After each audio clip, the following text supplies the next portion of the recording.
बिस्मिल्लाहिर्रहमानिर्रहीम। अस्सलाम वालेकुम नाज़रीन, आप देख रहे हैं प्रोग्राम पब्लिक ओपिनियन और मैं हूं आपके साथ ज़रिया इरफान। इस वक्त खित्ते की सियासत नाजुक मोड़ पर है। जैसे कि हम सभी जानते हैं, इस्तांबुल में पाकिस्तान ने तालिबान को दो टोक पैगाम भी दे दिया कि दहशतगर्दी की सरपरस्ती बर्दाश्त नहीं होगी, जबकि आज़ाद कश्मीर में फरियाल तालपुर की जोड़ तोड़ ने पीपल्स पार्टी को इक़्तिदार के करीब कर दिया है। ये इस वक्त इंतहाई इंपॉर्टेंट इशूज़ हैं जो कि इस वक्त मुल्क में चल रहे हैं, जबकि उधर मुल्क के अंदर तहरीक इंसाफ अपनी क़यादत की रिहाई और विफाकी हुकूमत पर दबाव बढ़ाने के लिए एहतजाजी सियासत की तरफ लौट आई है। ये तो है मेन स्टोरीज। अब इसका जरा बैकग्राउंड जान लेते हैं। इस्तांबुल में होने वाले पाक अफगान मुज़ाकरात के हालिया दौर में पाकिस्तान ने अफगान तालिबान के वफ्द को दो टोक और हतमी मौक़िफ़ पेश करते हुए वाज़ेह किया है कि दहशतगर्दी की सरपरस्ती किसी सूरत बर्दाश्त नहीं की जाएगी। पाकिस्तानी वफ्द ने ठोस शवाहिद के साथ मुतालबा ये किया है कि अफगानिस्तान अपनी सरजमीन दहशतगर्दों के इस्तेमाल से पाक करेगा और अमली इक़दामात उठाए। बसूरत दीगर मुज़ाकराती अमल बेमानी रहेगा। तालिबान वफ्द के गैर मंतकी दलाइल और गैर संजीदा रवैये से जाहिर यह होता है कि वो किसी और एजेंडे पर अमल पैरा हैं जो न सिर्फ अफगानिस्तान बल्कि पाकिस्तान और पूरे खित्ते के अमन के खिलाफ है।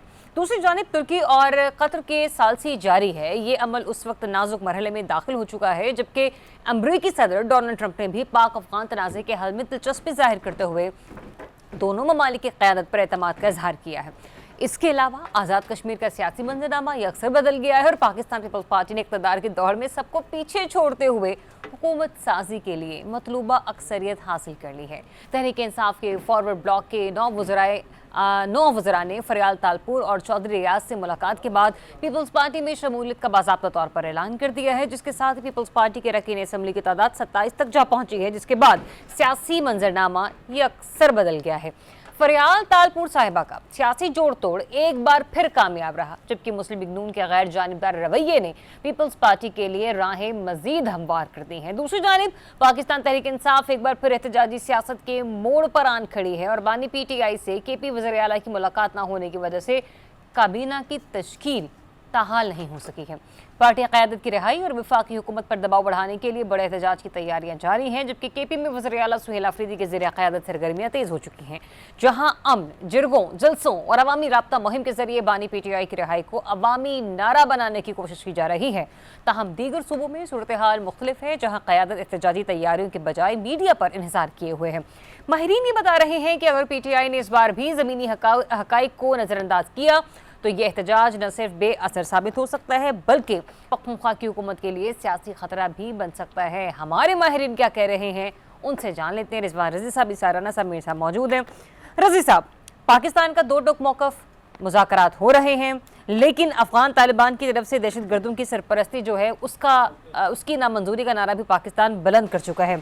मुझे ये बता दीजिए, इस बार जो मुज़ाकरात हो रहे हैं उसमें भी एक गैप और तातुल आ चुका है, क्योंकि तालिबान की जो हठधर्मी है वो इस वक्त बरकरार दिखाई देती है। क्या अफगान तालिबान हुकूमत जो है वो TTP के सामने बेबस है कि अभी भी मुज़ाकरात भी हो रहे हैं और TTP की तरफ से कार्रवाइयाँ भी हो रही हैं पाकिस्तान के खिलाफ?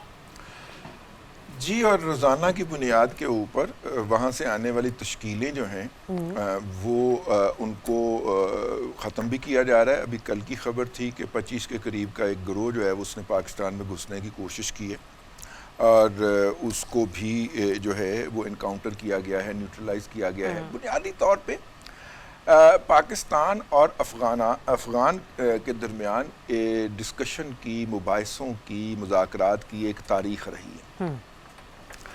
इस वक्त मुज़ाकरात इस नुक्ते के ऊपर आके फंस गए हैं कि हम आपकी तमाम बातें मानते हैं। अफ़गान कहते हैं हम आपकी तमाम बातें मानते हैं और आपके पास सबूत हैं और ये सबूत भी हम इसको डिनाई नहीं कर रहे। आप हमसे जो मुतालबात करते हैं वो हम करेंगे, उस पर अमल दरामद भी करेंगे। हम अपनी कोशिश करके देखेंगे, जहाँ पे जो है वो आपकी मदद मुमकिन होगी वो भी हम लेंगे, लेकिन ये चीज़ें हम आपको लिख के नहीं देंगे। अच्छा, इन राइटिंग नहीं देंगे। आप सिर्फ वर्बली हमसे कमिटमेंट ले लीजिए। और बाय द वे ये हिस्ट्री रही है, अफगानों ने पाकिस्तान के साथ बहुत सारी वर्बल कमिटमेंट तारीख के मुख्तलिफ अदवार में किए हैं और उसके बाद उससे बैकआउट भी किया है अपनी कन्वीनियंस के मुताबिक। उसकी सबसे बड़ी मिसाल जो है वो पाक अफगान बॉर्डर है, जिसके ऊपर मेरा मतलब है कि 20 कमिटमेंट्स हैं रिस्पेक्टिव अफगान गवर्नमेंट्स की, जो उन्होंने वक्तन फवक्तन की हैं। मुल्ला उमर तक उसके अंदर शामिल हैं, लेकिन बाद में वो जुबानी, और बाद में वो उस जुबान से फिरने में 1 मिनट नहीं लगाते। इस वक्त का भी मसला ये है कि पाकिस्तान कहता है कि चूंकि आप बाकायदा हमारे साथ मुज़ाकरात में बैठे हैं और सालसीन हमारे साथ बैठे हैं, तो ये चीज़ें हमारी तरफ से इन राइटिंग हैं, आप अपनी तरफ से जो कमिटमेंट्स हैं वो इन राइटिंग उसके ऊपर दस्तखत कीजिए। वहां पे जो बैठे हुए हैं वो इसीलिए बैठे हुए हैं, अफगान जो है मीडिएशन के लिए डेफिनेटली एक फोरम प्रोवाइड किया था उन्होंने। अदरवाइज तो अगर मुज़ाकरात खत्म होने थे तो पहले दिन खत्म हो जाने चाहिए थे। अब एक तो अंदर ये वाली टेंशन चल रही है, दूसरी टेंशन ये है कि सोशल मीडिया के ऊपर इसके बरअक्स ऐसी आईडीज, खास तौर पे मैं ट्विटर की बात कर रहा हूँ या फेसबुक की बात कर रहा हूँ, ऐसी आईडीज जो बज़ाहिर तो अफगान आईडीज हैं लेकिन ऑपरेट वो इंडिया से हो रही होती हैं, और उनका लिंगवा फ्रांका, उनके अंदर जो जुबान इस्तेमाल हो रही होती है, जहाँ पे फे की जगह पे फे इस्तेमाल हो रहा होता है। मैं समझ रही, हाँ बिल्कुल आप समझ रहे होंगे ना, मतलब क्योंकि वहां पे कॉमन है ना, फूल को फूल कहना, मतलब वहां पे जो लिंगवा फ्रांका है, वहां पे जो जुबान इस्तेमाल होती है, वहां पे जो एक्सेंट इस्तेमाल होता है, वो बज़ाहिर रोमन में रहा होता है, लेकिन वो उधर से रहा होता है, तो पता चल रहा होता है कि इसका कंटेंट लिखा किसने। ठीक है, वो आईडीज जो हैं वो ये बता रही हैं कि पाकिस्तान जो है वो मुसलसल कंसीड कर गया है और टीटीपी को उसने तस्लीम कर लिया है और पाकिस्तान बहुत सारा इलाका अपना गिव अप कर देगा। उनके प्रोपेगेंडे का लेवल देखें कि उनकी इस तरह की तमाम जो पोस्टें हैं वो लाखों में लिखी जाती हैं। आखिरी फिक्रा, और कल फिर पाकिस्तान को गैर सरकारी तौर पे ज़राए के हवाले से अपना नुक्ता नज़र जारी करना पड़ा रात को 10 बजे कि नहीं भाई ये कुछ नहीं हुआ, ये कुछ हुआ है। तो इससे एक लड़ाई यहाँ पे जारी है। तो ये दोनों लड़ाइयाँ पैरेलल जा रही हैं। इस वक्त वहाँ पे बैठे हुए इसलिए हैं कि अफगान सारी बातें मानने को तैयार हैं, लेकिन इन राइटिंग कुछ भी देने को तैयार नहीं। ठीक है, चले दो आपने यहाँ पे पॉइंट्स हाईलाइट किए। मैं एक तो ये जो राइटिंग में ना देने वाला मामला है राना साहब, ये तो फिर डायरेक्ट सी बात है ना, ये गैर मंतकी रवैया मुज़ाकरात को सबोताश करेगा और क्या करेगा। हाँ, लेकिन इस तमाम तर सूरत हाल की गारंटियर जो डोनाल्ड ट्रंप साहब हैं, वो ये कह रहे हैं कि पाक अफगान मसला मैं जल्द हल कराऊंगा। दोनों क़यादतों पर एतमाद है, वो बात कर रहे हैं वो भी गारंटियर बने नहीं है वैसे तुर्की की। सर मैं ये कह रही हूँ मुमकिना तौर पर ना, तो मुझे सर दोनों सवालों का जवाब आपसे चाहिए। एक तो ये कि गैर मंतकी रवैया मामला को सबोताश करेगा, दूसरा जी जो डोनाल्ड ट्रंप साहब अगर कह रहे हैं तो फिर मुमकिन है हो जाए। वैसे तो आपस की बात है, मैं तो हाथ जोड़ के कहता हूँ भाई डोनाल्ड ट्रंप तो उसी कार बैठो उसी कर लेंगे। हम कर लेंगे अपना, आपकी बड़ी मेहरबानी है। आप ये जो मदर टेरेसा सानी बन के आप हर मामले में टांग अड़ा रहे हैं ना, आप गजा के अंदर जो कत्ले आम है वो तो रुकवा नहीं सके। आप दुनिया के अंदर मुसलमानों का ब्लड शेड तो रुकवा नहीं सके। खुद आपके हाथ रंगे में इराक में, शाम में, मिस्र में, लीबिया में आपने तो उन ममालिक के को तहस नहस करके रख दिया। आप इतने बड़े अमन पसंद रहते, आप रहने दे भाईजान, हम कर लेंगे, हमें आता है अपना करना। मैं लेकिन ये मैं कह रहा हूँ, मेरे शहबाज शरीफ साहब नहीं कह रहे। हो सकता है वो आपकी ये बात सुन के आज ही अपने वफद को बुला लें कि बस उन ट्रंप भाई ने कह दिया तो बस खत्म है। हाँ, वाशिंगटन तो खबर आई है ट्रंप साडा भाई है। तो 12, लेकिन एक मैं आपको बताऊँ कि ये जो मुज़ाकरात लिंगर ऑन हो रहे हैं ना, हाँ जी, इसमें मेरे पास जो इतलात हैं सॉरी वो ये हैं कि भारत बहुत तेज़ी से अफ़गानिस्तान में एंटी एयरक्राफ्ट सिस्टम जो है वो वहाँ पे इंस्टॉल कर रहा है। हमने 2 जो एयर स्ट्राइक्स की हैं उसके बाद वहाँ पे जो मुश्तक इतलात आई हैं वो ये है कि एंटी एयरक्राफ्ट सिस्टम जो है वहाँ पे लगाया जा रहा है, और ये रूस का सिस्टम है जो वहाँ पे लगा हुआ था, अब उसे फाल करके एक्टिव किया जा रहा है। तीसरी ये कि अफगानिस्तान के जो 313 ब्रिगेड और भारतीय इसके माहिरीन हैं, जी, उनके पास भी रूसी सिस्टम है। वो नहीं, मैं उसी तरफ आ रहा हूँ कि एक अरसे बाद भारतीय सिफारत खाना फुली वहाँ पे फाल हो गया, ऑपरेशनल हो गया अफगानिस्तान में, so much alarming for the Pakistan. और वहाँ पे रा और मोसाद के जो ऑफिसर्स हैं वो बैठ के नई स्ट्रेटजी प्लान कर रहे हैं, जिसमें एंटी एयरक्राफ्ट वाला मैंने आपको बता दिया, और जो अफगानिस्तान का 313 ब्रिगेड है वो भी अब प्रैक्टिकली कमांड में चला गया है इंडिया तो की। अपेरेंटली 3 ममालिक, अफगानिस्तान, भारत, इसराइल और रूस, 4 हो गए टोटल। जी, ये वहाँ पे ये उनका नेक्सिस जो है ये बैठा हुआ है। जी, कि जी। मेरे पास इतलात ये है कि 28 और 29 अक्टूबर को हमने अपनी जो फ़िज़ाई हदूद है वो सुबह 6 बजे से 9 बजे तक के लिए बंद कर दी है, और ये तमाम एयरलाइंस को भी बता दिया गया है, क्योंकि भारतीय जंगी मशक़ें जो हैं वो हमारे इल्म में आई हैं कि वो हो रही हैं। अच्छा। और भारत कोई शरारत, कोई दरअंदाजी, कोई भी ऐसी हरकत कर सकता है। अब इन हालात में जो सिचुएशन रज़ी साहब ने बताई और मैंने बताई, अगर इसे हम सामने रखें तो ये बड़ी हसास है और बड़ी संजीदा है। 15 नवंबर तक का नोटेम है भारत नोटेम का। है ना, तो ये अगर हम सारी बातों को सामने रखें तो मामलात बड़े गंभीर हैं।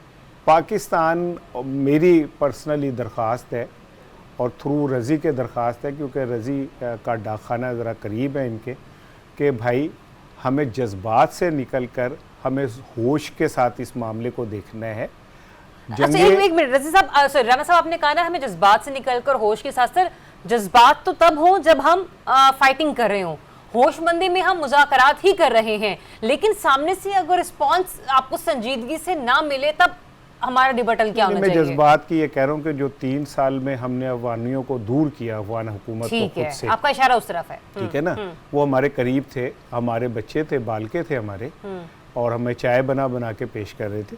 3 साल बाद ये सब कुछ हमारे बहुत ज़्यादा जोश और अपने उसने इसको किया। हमें थोड़ा सा ज़मीन पे पैर रखना चाहिए ठीक है। और हालात को चलें, समझना आपने चाहिए। जो भारत, point highlight किया, एक जुमला से, हाँ। कि भारत ये चाहता है कि पाकिस्तान अफगानिस्तान के साथ इंगेज हो और यहाँ से वो ये करे, क्योंकि वो पाकिस्तान के हाथों जो शिकस्त है उसे नहीं भूल पाया, और वो उसे सारी ज़िंदगी जो ये ज़ख़म है वो चाटता रहेगा, और जो चाटने वाले जानवर होते हैं ना ज़ख़म, वो ख़तरनाक होते हैं। ठीक है, थोड़ी होशमंदी के नाखुन होंगे। ये जो जज्बात में हमने कुछ फैसले किए हैं जो बज़ाहिर तो पाकिस्तान के लिए बहुत अच्छे हैं, लेकिन वही बात आ गई ना कि कुछ फैसलों के जहाँ पर फ़ायदे होते हैं वहीं पर नुकसान भी होते हैं। फ़ायदे कम, बाज़ औक़ात नुकसान ज़्यादा हो जाते हैं। तो हमारे जो यूँ कह लीजिए कि हुक्मरान हैं वो बेहतर जानते हैं कि फ़ैसले कुछ लेने हैं, लेकिन अगर ऐसे सेन माइंड से कुछ सेन वॉइसेस आपके कानों तक पहुँच रही हैं तो मेरे ख्याल से उनको सुना जाना चाहिए। ब्रेक लेते हैं, ब्रेक के बाद आपको फिर से ज्वाइन करेंगे और आज़ाद कश्मीर की सूरत हाल पर बात करेंगे। वहाँ पर सियासी मंजरनामा कि अक्सर मुख्तलिफ हो चुका है। Stay tuned. जी, वेलकम बैक वंस अगेन। नाज़रीन, आज़ाद कश्मीर में ऐसे लग रहा है कि सरदारी फार्मूला काम कर चुका है, इक्वल टू यूं कह लीजिए कि सक्सेस पर हमें नज़र आ रहा है। फरियाल टालपुर साहिबा को वहाँ की जिम्मेदारी सौंपी गई थी और उन्होंने इतने बेहतरीन तरीके से वो जिम्मेदारी सरअंजाम दी कि तहरीक इंसाफ के 9 वज़रा ने पीपल्स पार्टी में शमूलियत इख्तियार कर ली, और यूँ जो अरकान असम्बली हैं उनकी तादाद इस वक्त मजमूई तौर पर पीपल्स पार्टी के पास 27 तक जा पहुंची है। लेकिन ये मामला कितना आसान है कि क्या पाकिस्तान तहरीक इंसाफ के नज़रियात इतनी आसानी से बदल गए हैं या उनको बदला गया है? बिहाइंड द सीन सिचुएशन है क्या राना साहब? क्योंकि ना सिर्फ ये इंपॉर्टेंट है जानना कि ये 9 वज़रा कैसे पीपल्स पार्टी में शामिल हो गए, बल्कि ये भी जानना बहुत ज़रूरी है कि सर 1 साल में चौथी बार आज़ाद कश्मीर में हुकूमत तब्दील होने जा रही है, और उसमें जो यूँ कह लीजिए कि शमूलियत वाले लोग हैं वो भी वो है कि जिनकी अपनी खुद की पाकिस्तान में इसी तरीके से जोड़ तोड़ की सियासत से हुकूमत गई थी। देखें, वो जो बीबी शहीद ने कहा था ना कि जमहूरियत बेहतरीन इंतकाम है, हाँ जी, तो मैं समझ रहा था कि शायद वो ताकतवर से इंतकाम है, वो मुझे पता चला जमहूरियत बेहतरीन इंतकाम जमहूरियत के साथ ही है। अच्छा, हम अंदाजा करें इस बार, खैर मेहरबानी ये हुई कि रज़ी साहब जरा सुने, मैं सुन रहा हूं कि सिंध हाउस को नहीं खोला गया, नहीं तो भाई जरदारी नहीं, साहब, मुजफ्फराबाद में था कोई नहीं भाई, वहां पे नहीं सिंध हाउस है, नहीं ऐसा नहीं, मैं नहीं, क्यों आप समझे नहीं, हाँ। मैं ये कह रहा हूँ कि इस बार चमत्कार जो हुआ है वो सिंध हाउस में लाए बगैर हो गया ना। अच्छा, अच्छा। और जो 9 लोग हैं मुशर्रफ जरदारी हुए और सब ने तालियां बजाई, वाह जी वाह, जमहूरियत जिंदाबाद। 9 वज़रा जो हैं एक जमात के उड़ के दूसरे जरदारी साहब की गोद में आके बैठ गए हैं। मुर्गियां थी देसी। हाँ, नहीं, वो देसी मुर्गी फिर अंडा देते हुए थोड़ा सोच लेती है। अच्छा, ये तो वो बेशरम लोग होते हैं घोंसला जो नजरियात बदलते। हाँ, नहीं, ये जब वजारत का हल्फ उठा रहे होते ना तभी अंदर गा रहे होते, साढ़ा चिड़िया दा चंबा वे बाबल असा उड़ जाना, ठीक है, साड़ी लम्बी उड़ारी वे असा दूर जाना, ठीक है ना। ये वो लोग होते हैं। यानी मुजफ्फराबाद से उड़ के सीधा कराची गए। अच्छा, बीच में कहीं डाको डाक रास्ता रोका ही नहीं कहीं उन्होंने ना, जैसे हमारा गंडापुर वो 22 इजला को टपता टपाता बुए बाड़िया तो नाले कंधा टपते पहुंचा था ना, वैसे ये पहुंचे। और वह मजे की बात यह है कि हमारे दानिश्वर तालियां बजा रहे हैं, वाह जी वाह, आजाद कश्मीर में देखे जी क्या हो गया। यानी शर्म का मुकाम है। अगर हमने इस तरह आप 9 लोगों के जमीर तोड़ के, मुझे नहीं, वो हॉर्स ट्रेडिंग आजकल घोड़े बहुत महंगे हैं भाईजान, क्या कर रहे हैं, लेकिन यार क्या आप जमहूरियत पाकिस्तान को दे रहे हैं। आपने विफाक में भी ये किया, माजी में भी आप ये करते रहे, अब आजाद कश्मीर में भी आप ये करें। आज वो इस्तेसाल का दिन है मकबूजा कश्मीर का, हम अब इस में क्या मैसेज दे रहे हैं। ये आजादी है हमारी, ये आजादी दी हुई हमने आजाद कश्मीर के अंदर। 1 साल में 4 गवर्नमेंट है। तो 1 मिनट सुन ले, अगर पीटीआई भी ऐसा करती है तो भी वो उसने गलत किया, नून लीग करती है तो भी गलत किया। वो आजाद कश्मीर के लोगों को उनकी मर्जी के साथ जीना देना चाहिए हमें।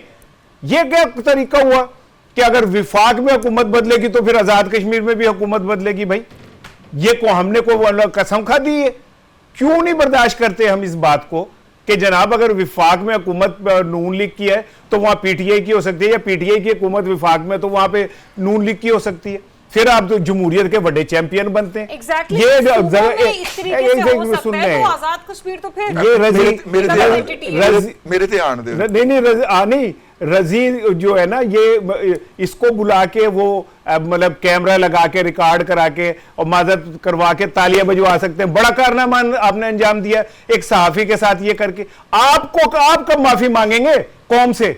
आज पंजाब में नाम लेने वाला कोई नहीं है पीपल्स पार्टी का। फिर तुम कहते हो 80 पलटे आती तक, तो अब गंजी नहाए क्या और निचोड़े क्या वाली बात है।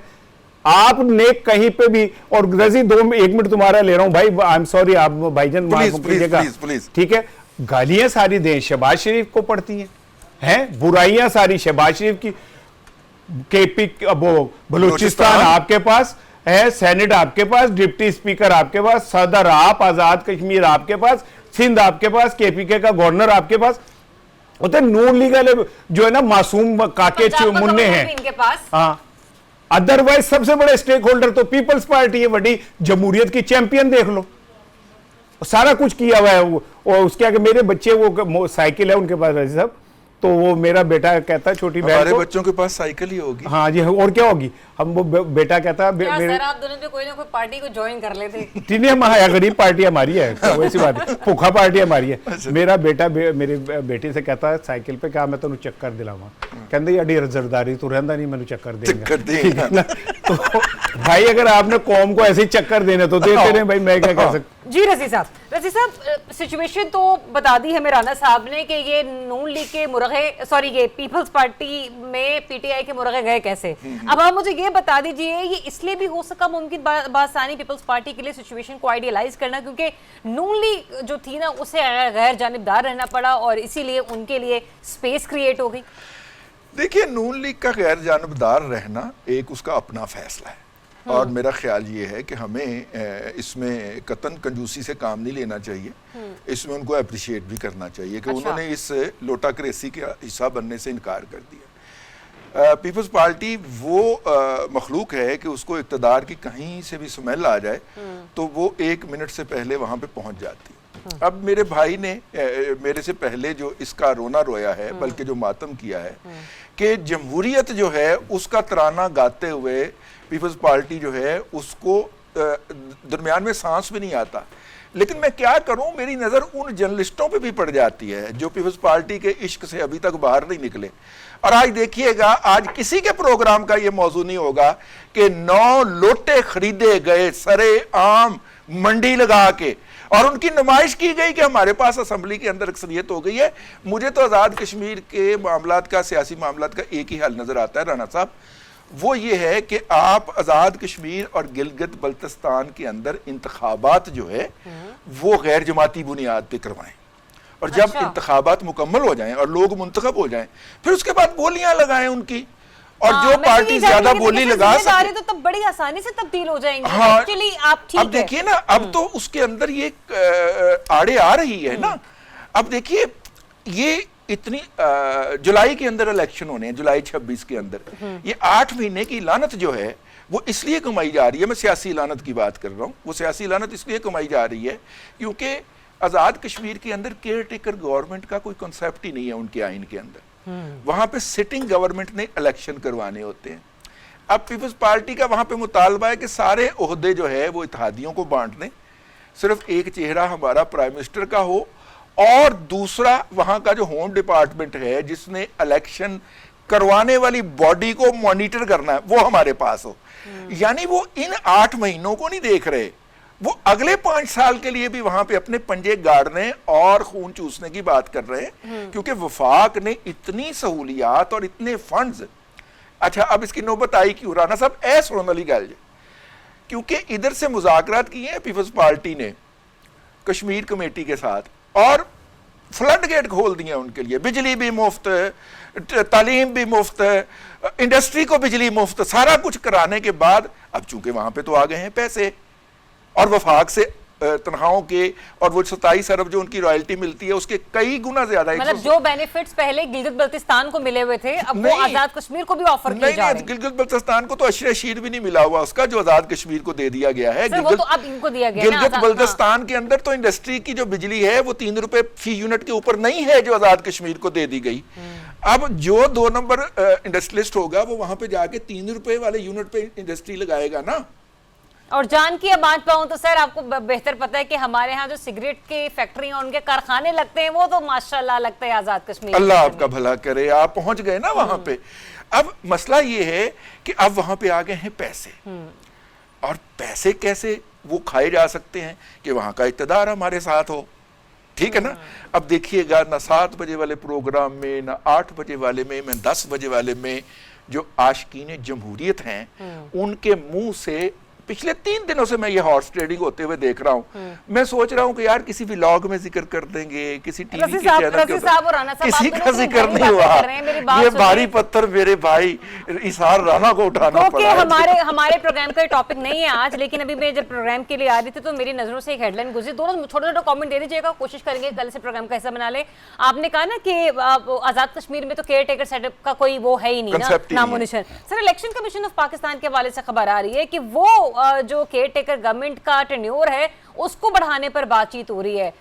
सुनने में आ रहा है कि शायद 90 रोज बाद इलेक्शन होंगे। 120। देखिए, बात ये है कि केयर टेकर सेटअप के अंदर इसार राना साहब के बहुत सारे दोस्तों का फलूक लगना होता है।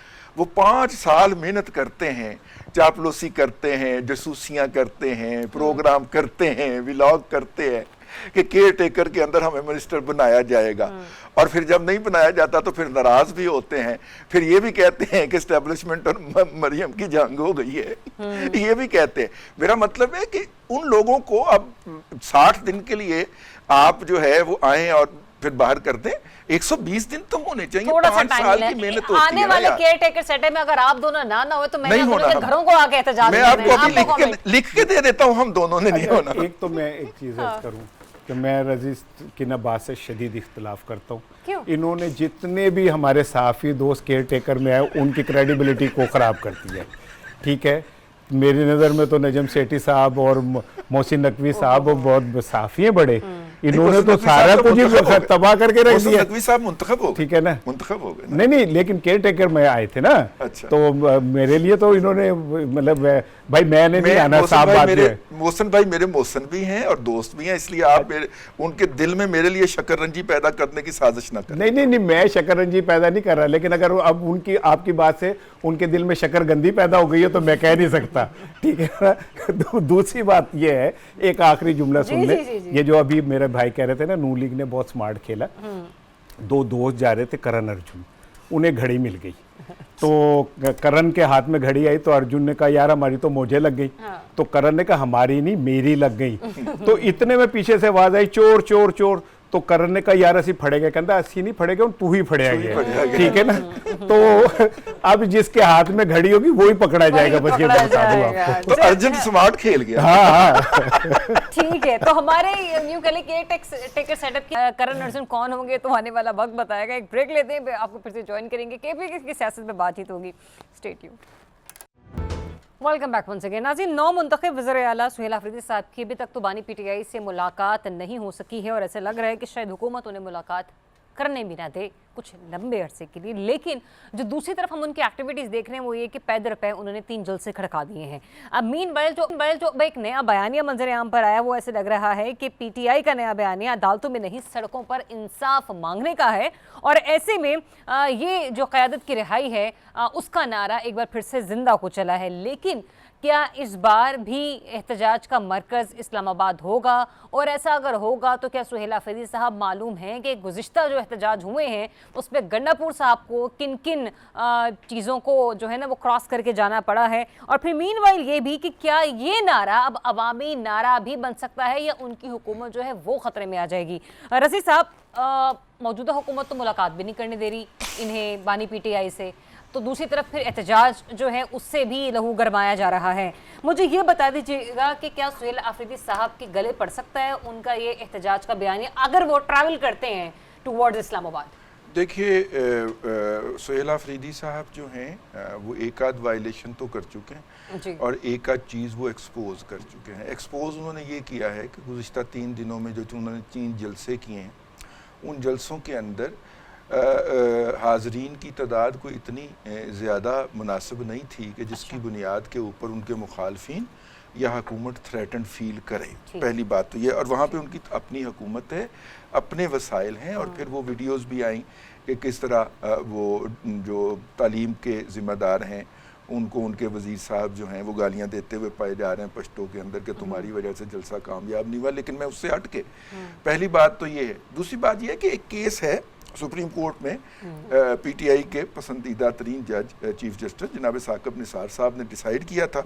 मुस्तफ़ा इम्पैक्स केस के नाम से वो मशहूर है, जिसके अंदर उन्होंने हुकूमत की तारीफ फरमाई थी और उन्होंने कहा था हुकूमत की तारीफ का मतलब ये है कि काबीना, वज़ीर आज़म प्लस अरकान काबीना और वज़ीर आला प्लस अरकान काबीना।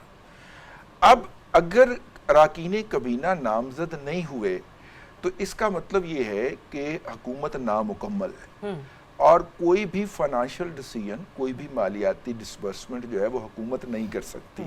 इस वक्त जितने भी इकदामात हो रहे हैं वो गैर कानूनी इकदामात के ज़िम्मन में आएंगे और काबीना की तश्कील के बाद हो सकता है असम्बली से जाके उसके लिए कवर लेना पड़े, उसके लिए बाकायदा कानून साजी करवानी पड़े। एक तो ये बात, एक तो ये वायलेशन वो मसलसल कर रहे हैं।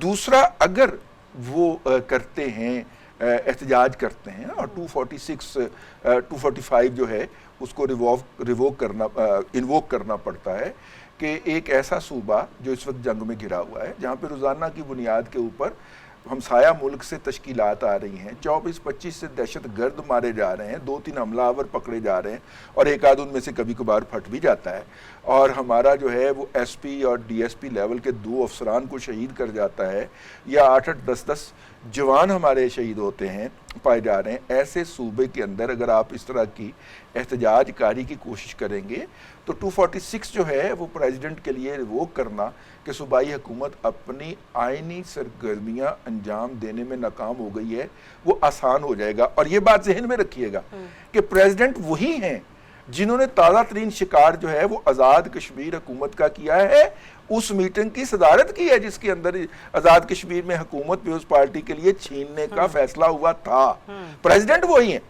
तो इसलिए जब गवर्नर भी उनका बैठा हुआ होगा तो उन्हें कितना अच्छा लगेगा, कितना सुहाना लगेगा कि सारी सूबाई हुकूमत के इख्तियारात उस गवर्नर की ज़ात के अंदर मुज्तमा कर लिए जाएं, एमरजेंसी लगा के। मैं सिर्फ ज़मीनी हक़ाइक़ को सामने रख के बात कर रहा हूं। मैं आपकी बात से पहुंची हूँ, विफाक वाले इस चीज़ में संजीदा नहीं है कि बानी पीटीआई से मुलाकात हो जाए ताकि हुकूमती उमूर जो हैं वो आगे चल सके। केपी तक की मैं बात कर रही हूँ और सदर का जो एंटिटी है वो वही बात आई कि ताक लगाए बैठी है, उनका औकात की किस और मामला बढ़े। मैंने वो बात की है जिम्मेदार कुछ लोगों से कि भाई आप मुलाकात क्यों नहीं करवा रहे जी। तो उन्होंने कहा कि भाईजान जेल में आप भी आए थे मुलाकात करने। मैंने कहा जी, कहाँ से आए थे? मैंने कहा दरवाजे से गुजर से। कहते हैं उन्हें भी कहें दरवाजे से गुजर के आ जाए, वो कंध क्यों टप के आना चाह रहे हैं? उन्हें कहें कि कानूनी तरीका अपनाएं और आए मुलाकात कर लें, बाकियों की नहीं हो रही। अब ये उधर से दूसरी तरफ से जवाब आया है कि वो अभी तक उन्होंने कानूनी तरीके से अप्रोच नहीं किया। इस्लामाबाद हाई कोर्ट के फुल बेंच ने एक कोऑर्डिनेशन मुकर्रर किया हुआ है जिसका नाम है अली जफर एडवोकेट। अली जफर साहब जो फहरिस्त देते हैं उनके जरिए मुलाकात होती है। उन्होंने कहा जी बताइए अली जफर की फहरिस्त के अंदर उनका नाम आया है तो हम मुजरम हैं, हमें आप कटहरे में खड़ा कर चलें, दीजिए। इससे दो सवाल, एक तो यही सवाल जो आपने फ्लोट किया राना साहब के अली जफर साहब की जो फहरिस्त है ना, क्या उसमें सुहेल आफरीदी साहब का नाम था या नहीं था, एक तो ये। लेकिन मेरा सवाल अब साथ साथ ये भी ले लीजिए कि सर ऐसे ऐसे लोगों के हवाले से फहरिस्त होती है, जाने तो उन्हें भी नहीं दिया जाता, उनकी अपनी बहनों का नाम कितनी बार उस फहरिस्त का हिस्सा रहा है, वो उनसे मुलाकात नहीं होने दी जाती। बहुत सारे वुज़रा, बहुत सारे लोग, फिर क्या कहते हैं, मेरी तो समझ से बाहर है, फिर आप पीएम साहब से जब बात होगी उसके बावजूद भी एक वज़ीर आला नहीं मिल पा रहा, तो सर ये क्वेश्चन मार्क तो है ना। अच्छा, वो मैं देख रहा था, मुझे वो मिल नहीं रही, मैं अभी आपको नेक्स्ट प्रोग्राम में दिखाऊंगा जिसमें उनका नाम मौजूद था और हाथ से लिखा हुआ नहीं था, टाइप था। ठीक है ना, जो 3 नाम थे उनमें पहला उनका था, सही है, दूसरे नंबर के ऊपर जो केपीके के मतलब ये भी उज़र नहीं दिया जा सकता कि उजरत में लिखा सलमान, जिन लोगों ने रजी साहब को बताया है कि कानूनी तरीके से आए, तो मैं रजी से रिक्वेस्ट करूंगा, सुन रहे हैं आपकी बात, आप बराह रास्त रिक्वेस्ट। अच्छा, तो मैं रजी साहब के बजाय डायरेक्ट, अब मुझे नहीं पता कि किन लोगों से रजी की बात हुई और जिनसे रजी की बात हुई उनसे मैं बात करने की मेरी औकात है या नहीं, लेकिन मैं दस्त बदस्ता हाथ बांध के, क्योंकि मैं पाकिस्तान का एक शहरी हूँ। दस्त बदस्ता लड़ाई होती है, दस्त बस्ता वो आप हर बात को ना पकड़े, आप माथा टेक दो, शकरकंजी बदस्ता लड़ाई होती है। अच्छा, मैंने अगर आपकी शकरकंजी को ठीक कर दिया तो आप मेरे 10 बदस्ता को ठीक करेंगे है? मैंने सिर्फ ये पूछना था कि जब एक इलेक्टेड पार्लियामेंट का स्पीकर प्रोडक्शन ऑर्डर जारी करता तो उससे ज्यादा कोई कानूनी रास्ता हो सकता है, तो उसको क्यों नहीं माना गया? तो सुप्रीम कोर्ट जब ये कहती है कि इन्हें मिलवा दे, तो इससे ज्यादा कानूनी रास्ता कोई हो सकता है, तो उसको क्यों नहीं माना गया? और बैरिस्टर सैफ जब सुबह 6 बजे जाके मिलते हैं तो कौन सा कानूनी रास्ता है? वो गैर कानूनी, वो कौन सा कानूनी रास्ता है जिसके तहत बैरिस्टर सैफ सुबह 6 बजे मिल लेते हैं? या वो जो एक साबिक हमारे वजीर थे, नाम मेरी एज की वजह से ना मेरी याददाश्त ज़रा सी ख़राब हो गई है, तो अभी नाम आ जाता है, वो कैसे जाके मिल लेते हैं? वो 26 नवंबर से पहले जब जो उन्होंने कहा था कि कैंसिल कर दें, 3 बजे जो मिले थे स्वाति साहब, आजम स्वाति साहब, ठीक है ना, तो वो कौन सा कानूनी रास्ता होता है? ये जेड़े रस्ते ने जेड़े सानू नहीं पता है, सुप्रीम कोर्ट को भी नहीं पता, जो स्पीकर कौमी असेंबली को भी नहीं पता, तो और रजी को पता है, तो मैं कहता हूँ रजी साहब से, रजी को नहीं पता, रजी ने सिर्फ जिस बंदे से बात की है उसका मैंने बताया आपको, मेरे उत्ते नहीं आना और पार्टी वाल रहना डायरेक्ट नहीं। मैं सुने ना, उधर देख के रहना, मेरी सुने ना, मैं तो आपको जानता हूँ भाई, आप मुझे या जो बताते मैं तो आप पे यकीन करता हूँ। अच्छा, ठीक है, मैं मुझे नहीं पता बाकी किसी का, तो मैं किसी से डायरेक्ट होना भी नहीं चाहता भाई, सीधी सी बात है। मैं तो रजी साहब जो मुझे इन्फॉर्मेशन देंगे मैं उस पर खड़ा हूँ, तो मैं सिंपल सी ये बात कर रहा हूँ कि कानूनी रास्ते तो ये हैं। मेरा सवाल ये है मोहतरमा कि कानूनी रास्तों के अलावा कोई इखलाकी रास्ते भी तो होते हैं ना? क्या ये इखलाकी तौर पे अच्छा लगता है कि एक सूबे का इलेक्टेड चीफ मिनिस्टर वो जाए और उसको धक्के दे दिए जाएं और वो ज़मीन पे बैठ के एहतिजाज करे? बहुत अच्छा हम जेस्चर दुनिया को दे रहे हैं, बहुत अच्छा हम मैसेज दे रहे हैं दुनिया को इखलाकी तौर पे। मैं नहीं कह रहा, जैसे रजी साहब ने अभी 2-3 बातें की ना कि जी सदर ऐसे कर लें तो जा सकती है, फिर उनका मैं तो सदर ये सब कुछ कर लें तो ठीक है। नहीं, वो कह रहे कि मैंने जमीनी हकायक के मुताबिक बात की है। अच्छा, मैं ज़मीनी हकायक के मुताबिक ये कहता हूँ कि पंजाब के जो बासर लोग हैं वो अक्सर झींगा गली में और मरी में जाके ठहरते हैं, वो सड़क गुजरती है केपीके से, अगर वो सड़क वो उन्हें पता चले कि ये आ रहे हैं और वो सड़क बंद कर दें कि कानूनी तौर पे हमने बंद किए जी, काम हो रहा है, वापस जाएं, how do you feel this? तो क्या इखलाक भी कहीं पे कोई मौजूद है या नहीं है, या हम ऐसे ही लड़ते रहेंगे, ऐसे टकरे मारते रहेंगे, इसी तरह एक दूसरे के बाल पकड़ के नीचे गिराते रहेंगे और बड़े तालियां बजाएंगे? फिर तो सूबे का कोई भी सगा ना हुआ ना, दहशतगर्दी के पॉइंट ऑफ व्यू से भी, इकोनॉमिक पर्सपेक्टिव में भी। जी मोहतरमा, एक जुमला सिर्फ मैं कहूंगा कि देखें प्लीज, मैं रिक्वेस्ट करता हूं, दरख्वास्त करता हूं, थ्रू रजी साहब के दरख्वास्त करता हूं, मेरे तो कोई बात सुनता ही नहीं ना, मेरी तो इतनी औकात ही नहीं आप ही कर लो, आप ही कर लो। नहीं नहीं, आप नहीं, जब आप ही कर लो, आप डेट कर लो। प्रोग्राम में उनके बता रहे हैं तो मैं आपको बता रहा हूँ, आप आगे से बता दें। अच्छा। ठीक है ना। तो अर्थ ये है कि हमें पाकिस्तान के अंदर से ये सियासी पॉल्यूशन कम करनी चाहिए। क्योंकि मुझे ये बताएगा, चूंकि केपी की में अभी काबीना सर बनी नहीं है जी, तो लीगली क्या कहते हैं मुश्किलात खड़ी हो सकती हैं सुहेल अफरीदी साहब के लिए। इस वक्त जितने भी इकदामात किए जा रहे हैं उनके लिए कोई आईनी कवर मौजूद नहीं है, वो गैर आईनी इकदामात हैं इस वक्त जो किए जा रहे हैं, क्योंकि हुकूमत मुकम्मल नहीं है, काबीना वो नहीं बना रहे। उसके लिए आइन के अंदर कहीं भी शर्त नहीं लिखी हुई कि वो जेल में जाएंगे, मुलाकात करेंगे तो काबीना बनाएंगे। ये उन्होंने अपने ऊपर इम्पोज किया है, आईनी ज़रूरत नहीं है। अच्छा तो, सर मेरी बात सुने, देखिए आईनी जरूरत नहीं है लेकिन माजी में ऐसा होता रहा है। मैं इसको क्या कहूंगी सर, कुछ जमहूरी रवायात कह लें या पार्टी के कुछ अकदार कह लें। उस दिन मैं मोहम्मद जुबैर साहब को सुन रही थी, ठीक है ना, जो एक काफी लंबे तक गवर्नर के ओहदे पर रहे हैं, नून लीग से बड़ी उनकी दरीना जो है वो ताल्लुकात और खदमात रही उनकी। उन्होंने कहा कि आई एम द विटनेस, मैं खुद जाया करता था, लिस्ट होती थी, वो क्या कहते हैं शबाशी सब जाया करती थी, हाँ, और जाके डिसाइड हुआ करता था कि कहाँ पर क्या होना क्या नहीं होना। वो छूने काके हैं, एक आंख उनकी शायद नजर नहीं आता, फिर दूसरी आंख से ही वो देखते हैं। मैं अब इससे ज्यादा सख्त अल्फाज क्या बोलूं मोहम्मद जुबैर साहब के लिए कि दिमागी तौर पे भी वो थोड़े से वन साइडेड हो गए हैं। आगे पॉइंट आपका ठीक है, अब आप भी जरा दे दीजिए, मुझे क्लोजिंग की तरफ बढ़ना है। बस नहीं, आपने जो आईनी इकदामात का पूछा है ना, तो पाकिस्तान में हमेशा हम आइन का एहतराम करते हैं। अच्छा, आइन तोड़ दें, कभी कुछ नहीं कहते तोड़ने वाले को, क्योंकि हम एहतराम करते हैं आइनी इकदामात का। अगर इलेक्शन 90 दिन में ना हो तो हम मान लेते हैं, क्योंकि आइन कह भी रहा है तो, लेकिन हम आइन का एहतराम करते हैं। फिर हम सुप्रीम कोर्ट का चीफ जस्टिस कहता है इंतखाबात कराएं, हमारा इलेक्शन कमिश्नर कहता है नहीं कराते भाई, तो वो आइनी इकदाम है। अगर वो कहता है हम नहीं कराते, 2-3 सूबों की हुकूमतें टूट जाएं, 90 दिन में इंतखाबात और वो 6-6 महीने हुकूमत करते रहे, निगरान आईनी इकदामात है ना ये सारे। हाँ। तो मेरा ख्याल है कि हम आईनी इकदामात को पसंद करते हैं। हाँ, फिर हम कहते हैं कि हमने तो फलां जर्नैल के कहने पे हुकूमत तोड़ी थी। नहीं, वो ठीक है, हम ये कहते हैं कि हम फलां जर्नैल के कहने पे हुकूमत तोड़ी थी, हम ये भी कहते हैं कि हमने फलां जर्नैल को कोठी दे के वजारत ली थी। वो ये भी हम कहते हैं, वो हम कहते रहते हैं इस तरह की बात है ना, तो वो चलता रहता है। हम BMW की गाड़ियां भी भेज देते हैं यार, कोठियां भी बना के दे देते हैं। देखिए मैंने वैसे ये कल करना था और मैंने अंडा लेके आना था। मैंने आपकी गुर्बत दूर करने का फैसला किया है और मैं कल अंडा लेके आऊँगा, साथ में एक शर्ट भी लेके आऊँगा।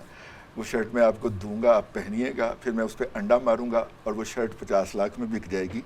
ठीक है यार, मनी लॉन्ड्रिंग के और बड़े तरीके आ गए यार, और कोई एक जुमला मुझे 50 लाख में बिक जाएगी।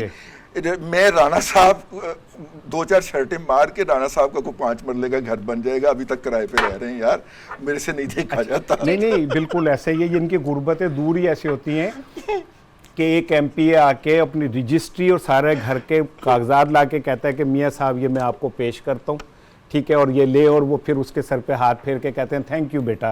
ये गरीब लोगों की, हाँ, वो गरीबी दूर होनी बहुत सारी चाहिए। बातें कर ली, आज बड़े दुखड़े भी आज यहाँ पे रख दी। जमहूरी सारे के सारे लोटा कृषि पर भी बात होगी। इजाजत दीजिए, उम्मीद है आपको आज का शो पसंद आएगा। इजाजत दीजिए, अपना बहुत सा ख्याल रखिए, अल्लाह हाफिज।